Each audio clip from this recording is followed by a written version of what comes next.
Chers auditrices, auditeurs de Radio Publique, ici, d'ici quelques temps, il y aura une concentration de la diaspora ivoirienne. Comme vous le savez, il y a la tension politique monte depuis l'annonce du président Ouattara de se présenter un troisième mandat, alors la Constitution ne lui permet pas. Alors ici, vont passer devant l'ambassade qui se trouve juste derrière moi. La patrie de la vraie fraternité.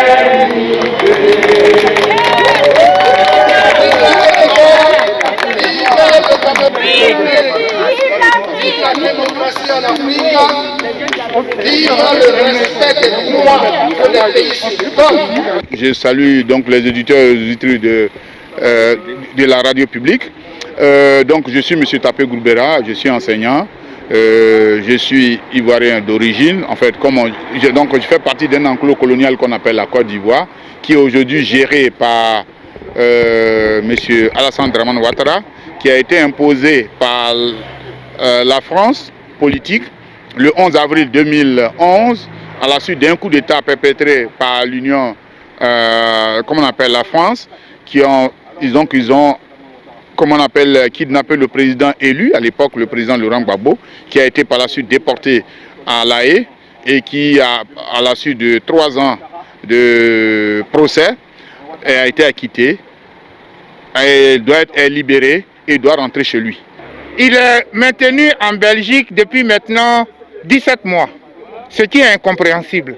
Et la semaine dernière, il s'est rendu à l'ambassade de Côte d'Ivoire pour demander un passeport ordinaire, alors qu'il a droit, en tant qu'ancien président, un passeport diplomatique. Et comme il n'avait pas eu son passeport, donc nous on venait pour demander au gouvernement Ouattara de le faire retourner en Côte d'Ivoire en bonne et due forme, parce que quand on est acquitté.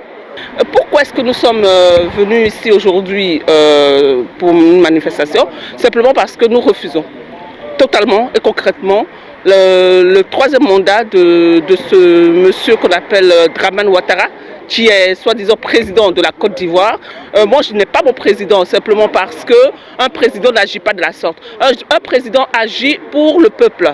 Un président, c'est la démocratie pour le peuple, par le peuple et pour le peuple. Donc ici, il n'est pas démocrate et nous avons le devoir en tant que citoyens et citoyennes de venir revendiquer nos droits. Raison pour laquelle nous sommes venus cet après-midi revendiquer nos droits et se joindre à notre pays, parce qu'en Côte d'Ivoire aujourd'hui, nous avons plusieurs jeunes, nous avons plusieurs communautés qui sont depuis 2 jours en train de battre le pavé. Simplement parce que nous refusons ce troisième mandat, nous refusons la violation de la constitution de la Côte d'Ivoire. Et voilà, donc de ce fait-là, je ne trouve pas normal qu'un président qui se dit aimer son pays agisse de la sorte. Donc je pense que je n'ai pas de président pour le moment en Côte d'Ivoire, parce qu'un président n'agit pas de la sorte. Quand nous connaissons Ouattara sur le terrain, avec toutes sortes de tripatouillages, même l'inscription sur la liste électorale, il a effacé tous les noms des Ivoiriens, dont celui de Gbagbo et Blé Goudé, pour pouvoir mettre des gens que lui il veut, les gens de l'Afrique de l'Ouest, qui ne sont pas Ivoiriens, pour les mettre sur les listes. Et puis, à côté de ça, il a armé des gens, des jeunes, qui ont des machettes partout. Ouattara a au moins 10 armées étrangères en Côte d'Ivoire, des milices et des légions, pour pouvoir attaquer notre pays. Ce qui fait que tout ça, ça fait peur. Il n'a jamais été élu correctement, Alassane Ouattara. C'est toujours par violation de la loi. Donc cette fois, on a dit qu'on ne le laisse pas aller jusqu'au bout de sa forfaiture. Parce que si on a peur de ses armes, on a peur de ses amis internationaux, évidemment on croise les bras et nos parents vont en brousse, on les découpe là-bas et Ouattara continue d'être président. Depuis le revirement de Ouattara, parce que déjà en mars il avait dit qu'il n'allait pas se présenter parce qu'il y avait un candidat, l'ancien Premier ministre qui est mort, paix à son âme. Qu'est-ce qui se passe réellement? Est-ce que vous pourriez nous donner des informations? On parle des morts, des jeunes qu'on emploie contre les manifestants qui demandent le respect de ce que vous avez parlé, de la Constitution. Donc, réellement, qu'est-ce qui se passe? Est-ce que dans ces conditions, ça vaut la peine d'organiser des élections? Nous pensons que ce qui se passe actuellement en Côte d'Ivoire nous étant des représentants politiques, nous-mêmes nous posons la question, est-ce que les conditions sont réunies pour aller à des élections inclusives, libres et transparentes? Quand vous constatez que des fils du pays, des leaders politiques, dont son Excellence Guillaume Kibafori Soro, sont contraints en exil pour leurs appartenances idéologiques, des citoyens ivoiriens, députés de la nation, des présidents des partis politiques sont emprisonnés depuis le 23 décembre 2019, tous proches du président Soro pour leur appartenance idéologique. Mais est-ce qu'il peut y avoir des élections transparentes, des élections apaisées lorsqu'on emprisonne d'autres leaders? Moi, je pense que non. L'armée régulière ivoirienne, au temps du président Laurent Gbagbo, était opposée à l'armée française, à la force du CEDEAO et à la rébellion de M. Hassan Dramane. Donc, c'est trois armées contre l'armée de Côte d'Ivoire. Donc, il y a eu une guerre. Après cette guerre, nous avons eu du 28 au 29 mars 2011, un génocide. Vous pouvez vérifier sur Internet, la Croix-Rouge de Belgique a identifié ce seul jour du 28 mars 2011 816 personnes qui ont été tuées par la rébellion. Vous imaginez 816 personnes tuées en une journée et on ne peut pas passer sous profit ce genre de crime. Donc nous, ce que nous disons toujours, c'est que les élections, ça va avoir lieu à tout moment, mais ce qu'il faut, avec ce qui s'est passé, en plus du fait que M. Alassane Dramane Ouattara a géré la Côte d'Ivoire selon lui-même, c'est son vocable qu'il a utilisé quand il est parti, par le rattrapage ethnique. Ça veut dire qu'en opposant les Ivoiriens les uns contre les autres, en opposant les Ivoiriens aux autres frères de choses, comme on appelle aux autres Africains, nous disons qu'il vaut mieux que nous nous asseyions pour que la Côte d'Ivoire puisse aller de l'avant, pour qu'il y ait cette solidarité, pour qu'on puisse d'abord se parler pour voir où se trouvent les torts, se pardonner et puis engager un processus. Donc pour nous, comment on appelle les élections, ça doit venir après qu'on se soit parlé, après qu'on se soit exprimé, après qu'on ait pensé, après qu'il y a eu des gens qui n'ont pas pu avoir des sépultures. Il faut que ces gens-là puissent avoir des sépultures. Maintenant, est-ce qu'il y a risque de guerre civile? Je ne peux vous le dire. Je suis en Belgique et j'espère que ce ne sera pas le cas parce que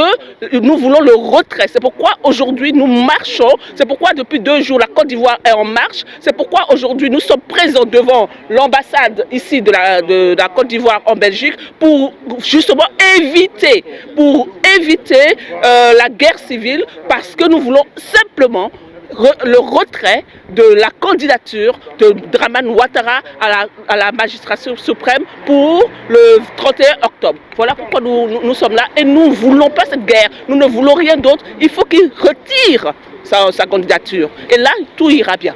Lorsque vous asseyez à M. Alassane Ouattara pour mettre en cause ce qu'il a fait, ou bien lorsque vous dites que ce que vous avez fait ici selon la loi, ça ne va pas, il vous dit que vous n'aimez pas la paix.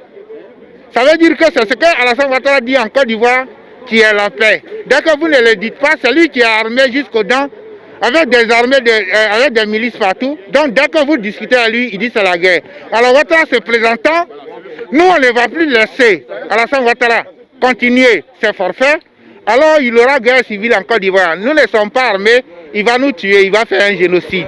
Et ça on le signale aussi. Parce que nous ne quitterons plus les rues.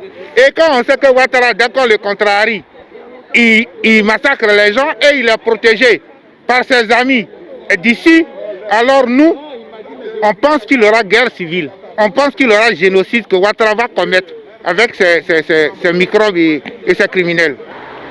Une guerre civile, le mot est un peu fort, mais je pense qu'il est quand même nécessaire de préparer les élections avant vraiment d'inviter les Ivoiriens à aller dans les urnes. Parce que comment aller à des élections lorsque la Constitution n'est pas respectée? Comment aller à des élections apaisées lorsque certains leaders politiques sont emprisonnés pour des raisons infondées? Comment aller à des élections libres et transparentes lorsque des leaders politiques comme le président Guillaume Kibafori Soro, le président Laurent Gbagbo, les ministres Blé Goudé et le maire Akossi Benjo, des leaders d'opinion, des leaders politiques, pas les moindres en Côte d'Ivoire, sont contraints en exil. Moi je pense que pour qu'il y ait des élections transparentes, ça commence par le respect des textes. Ça commence par le respect des lois. Lorsque vous allez sur Internet, vous tapez le nom de M. Cissé Bakongo, qui est un juriste, un professeur d'université de droit, membre du RHDP, c'est-à-dire le parti de M. Alassane Dramane Ouattara, à plusieurs reprises dit que M. Ouattara ne peut pas être candidat.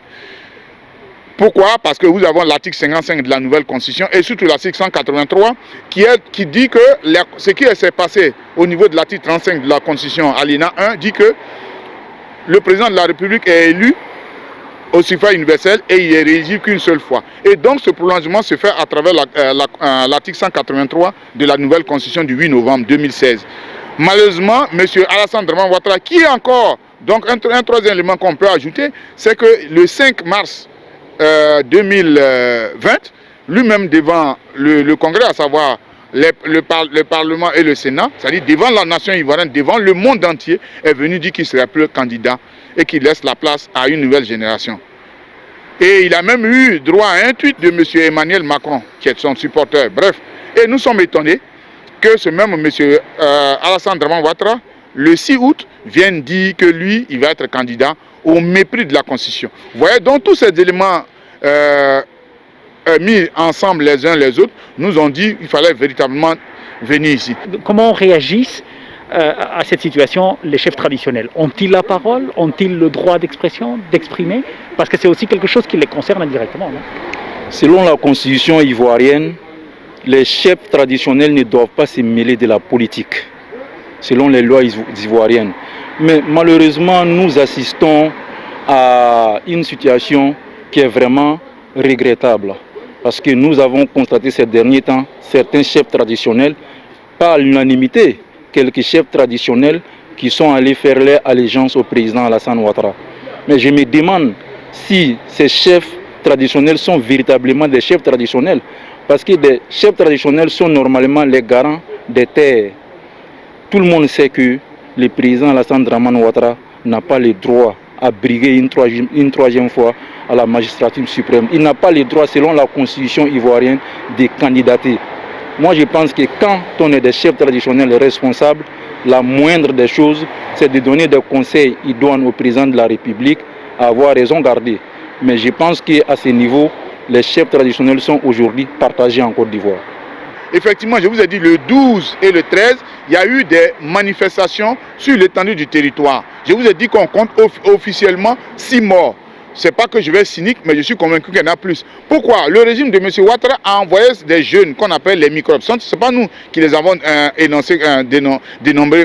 dénommés ainsi. C'est M. Ouattara lui-même, surtout son premier ministre actuel, qui a dit que ce sont les jeunes, on les appelle des microbes. Vous voyez l'aspect négatif que ce gouvernement a vis-à-vis de la jeunesse. Donc, ce sont ces jeunes-là parce que n'oubliez pas que la Côte d'Ivoire est la plaque tournante de la drogue en Afrique.